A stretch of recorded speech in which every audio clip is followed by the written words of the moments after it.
ملک میں کوئی مقدس گائے نہیں، خیرات سے اسکول اور یونیورسٹی اسپتال چل سکتا ہے لیکن ملک نہیں چل سکتا، ملک صرف ٹیکسز سے چل سکتا ہے۔ ایف بی آر میں لیکیجز ہیں، انہیں بند کرنا ہوگا۔ محمد اورنگزیب کی بریفنگ، کہا سب کو ملک کی ترقی اور ریونیو میں اپنا حصہ ڈالنا ہوگا۔ کرنسی میں استحکام کی بڑی وجوہات میں نگران حکومت کے انتظامی اقدامات ہیں۔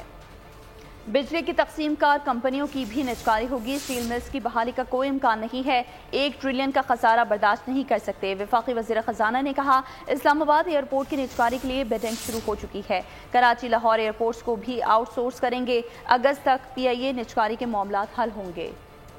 اس ملک میں فلانتھرپی سے، خیرات سے اسکول چل سکتے ہیں، یونیورسٹی چل سکتی ہیں، ہسپتال چل سکتے ہیں، ملک نہیں چل سکتے، ملک ٹیکس سے ہی چل سکتے ہیں۔ ایف بی آر سے شروع کرتا ہوں، وہاں جو اس وقت لیکیجز ہیں ان کو ہم نے پہلے بلاک کرنا ہے۔ Everyone will have to contribute to this economy. Currency stability جو ہے، کیئر ٹیکر ایڈمنسٹریشن میں جو اسٹیپس لیے گئے اراؤنڈ ایڈمنسٹریٹو میجرز، ہنڈی حوالہ کو روکا گیا، اسمگلنگ کو روکا گیا، افغان ٹرانزٹ ٹریڈ کو چیک کیا گیا۔ These were the administrative steps which were taken. We are going to take this discourse into the private sector. اس کے 2 روٹس ہو سکتے ہیں، ہم اعلیٰ ترکیہ اس کو کنسیشن سائٹ پہ لے جا سکتے ہیں، اور we hand it over actually to the privatisation commission and they take it forward, اور اے کمبینیشن آف بوتھ۔ لیکن ایک چیز بڑی کلیئر ہے کہ یہ پبلک سیکٹر میں نہیں رہ سکتی۔